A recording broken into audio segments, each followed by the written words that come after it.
గురుగారు మార్చి నెల 2025 సింహరాశి వారి పరిస్థితి ఎలా ఉండబోతుంది? మంచి ఫలితాల కోసం ఏదన్నా రెమెడీస్ ఉంటే తెలియజేయండి సింహరాశి వారి కోసం. సింహరాశి వాళ్ళకు 2025 మార్చి నెల వీళ్ళకు సప్తమంలో ఉన్నటువంటి శని భగవానుడు మాసాంతానికి అష్టమంలోకి ప్రవేశిస్తున్నారు. అంటే అష్టమ శని ప్రారంభమవుతుంది. ఆల్రెడీ అక్కడ రాహువు అష్టమంలో ఉన్నారు. ఇక మాసాంతానికి ఈ శని రాహువులతో పాటు శుక్రుడు అక్కడే ఉన్నాడు, బుధుడు వెళ్తున్నాడు, చంద్రుడు వెళ్తున్నాడు.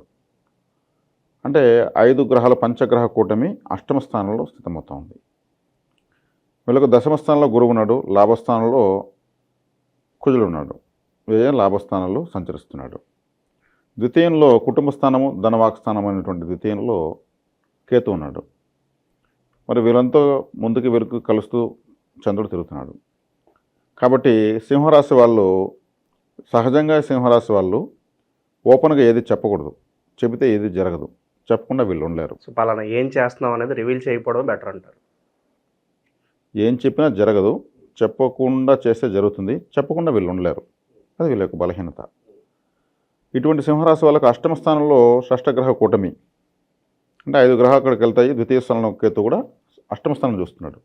అష్టమ స్థానము అంటే ఆకస్మిక స్థానము. ఆకస్మిక స్థానం అంటే ఏది? హాస్పిటలు. బాగున్న వ్యక్తి సడన్గా వెళ్ళి హాస్పిటల్ పడుకుంటాడు కదా. కాబట్టి ఆసుపత్రికి వీళ్ళు సేవ చేయడం వల్ల అష్టమ స్థాన శుభ్రత ఎంతైనా జరుగుతుంది. ఆకస్మికమైనటువంటి నష్టాలు కలగకుండా ఆకస్మిక లాభాలు కలగడానికి అవకాశం పెరుగుతుంది. అంటే ఆసుపత్రికి ఫ్లోర్ క్లీనర్స్, టాయిలెట్ క్లీనర్స్ తీసివచ్చు. ఆ శుభ్రతకు మనము పాటుపడతాం, సేవ చేస్తాం. అక్కడ సిక్ అయినటువంటి పేషెంట్స్కి పాలు, పండ్లు, రొట్టెలు పంచవచ్చు. ఈ జాగ్రత్త వీళ్ళు తక్షణం తీసుకోవాలి. ఇప్పుడు దీంతోపాటు వీళ్ళకు గోసేవ అధికంగా చేయాలి. గోసేవ ఎందుకంటే వృషభ రాశి వీళ్ళకు కర్మస్థానం, వృత్తిస్థానం. ఆ వృషభం అంటేనే ఒక పశువు, ఒక గోవు. ఆ సేవ చేయడం వల్ల వీళ్ళకు చేస్తున్న వృత్తి, ఉద్యోగ, వ్యాపారాల్లో చక్కగా పరిస్థితులు కలిసి వస్తాయి. శివాలయానికి వెళితే నందీశ్వరుడు చుట్టూనే నైవేద్యాలు పెట్టాలి, అక్కడే దీపాలు పెట్టాలి, ఆయనకే కోరికలు చెప్పాలి, ఎక్కువగా ఆయన ముందు కూర్చొని ధ్యానించాలి. అలా చేయడం వల్ల వీళ్ళకు విశేషమైన ఫలితాన్ని వీళ్ళు చూడొచ్చు. ఇక ఈ నెలలో ఆర్థిక స్థితిగతులు ఎలా ఉండబోతున్నాయి మరి ఈ రాశి వాళ్ళకి? ఆర్థిక స్థితిగతుల్లో వీళ్ళు కాస్త ఆచితూచి వెళ్ళడమే మంచిది. వీరి దగ్గర ఉన్న డబ్బు వీరి దగ్గర గట్టిగా పట్టుకోవడం మంచిది. కొత్త పెట్టుబడులు పెట్టకపోవడం చాలా మంచిది. కొత్తగా ఎవరన్నా నమ్మకస్తులే కూడా వీళ్ళని డబ్బులు అడిగితే ఇవ్వకపోవడం మంచిది. అబద్ధంతో వీళ్ళ డబ్బును వీళ్ళు కాపాడుకోవడం మంచిది. అరే మనవాడే ఇస్తే కదా ఇస్తే అతని పరిస్థితులు బాగలేకనే తీసుకుంటాడు, కానీ తను ఇవ్వాలనుకున్న తను ఇవ్వలేని పరిస్థితిలో ఇవ్వలేకపోతాడు. డబ్బు పరంగా మళ్ళీ గొడవలు రావడం ఎలాంటి మనస్పర్ధలు పెడతాయి. ఎందుకంటే అష్టమ స్థానంలో వీళ్ళకి గ్రహాలు ఉన్నాయి. ఎంత నమ్మకస్తున్నా ఇప్పుడున్న గ్రహస్థితి ప్రకారం ఇవ్వలేరు. తీసుకుంటే ఖచ్చితంగా ఇవ్వాలని వాళ్ళకు ఉంటుంది. ఇక్కడ రిలేషన్స్ దెబ్బతింటాయి. కాబట్టి నేనే డబ్బులు ట్రై చేస్తున్నాను, అయ్యో నీకు 2000 కావాలన్నా, నేను 4000 కావాలి, నేను ట్రై చేస్తున్నాను, నేను అడగాలనుకుంటున్నాను అని చెప్పి తప్పించుకోవడం ఉత్తమం. ఇక మరి విద్యార్థుల పరిస్థితి ఏంటంటారు? ఎగ్జామ్ సీజన్, అలాగే ఎవరన్నా విదేశాలకు వెళ్ళాలనుకుంటే అనుకూలంగా ఉందా, ప్రతికూలంగా ఉందంటారు? విదేశాలకు వెళ్ళాలనుకోవడానికి అనుకూలంగానే ఉంది. లాభస్థానంలో కుజుడు బలంగా ఉన్నాడు. అదేవిధంగా విద్యార్థులకు చతుర్థాధిపతి అయినటువంటి కుజుడు లాభంలో ఉన్నాడు. అంటే విద్యాస్థానాధిపతి కుజుడు లాభస్థానంలో బలంగా ఉన్నాడు. దశమ స్థానంలో గురువు చతుర్థాన్ని చూస్తున్నాడు. కాబట్టి విద్యార్థులకు మాత్రం విశేషంగా చాలా చక్కగా ఉంది. వీళ్ళకు ఎంకరేజింగ్గా వీళ్ళు ఎంకరేజ్ వీళ్ళకి ధీమా ఎక్కువ. నేను అన్నీ సాధిస్తాను, నేను చేస్తాను. అంటే రవి రాశ్యాధిపతి కాబట్టి ఎక్కువ ధీమా.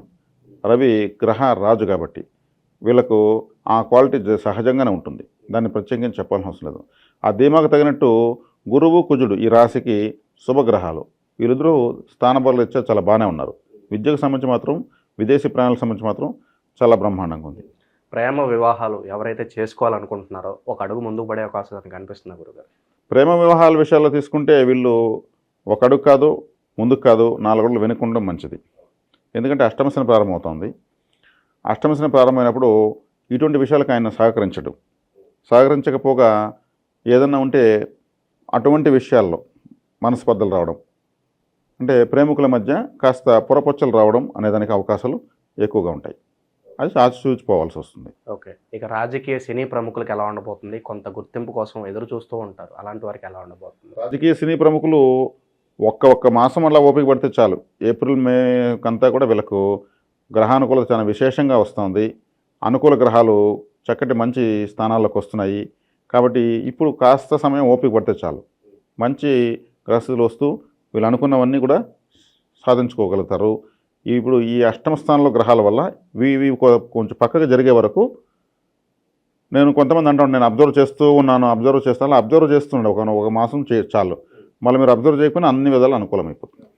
మేము వ్యాపారాలు ఖచ్చితంగా చేయాలి, ఏదన్నా చిన్న వ్యాపారం చేసుకోకపోతే కుదరదండి అనుకుంటే అలాంటి వాళ్ళకి ఏ వ్యాపారాలు సజెస్ట్ చేస్తారు ఈ రాశి వారు?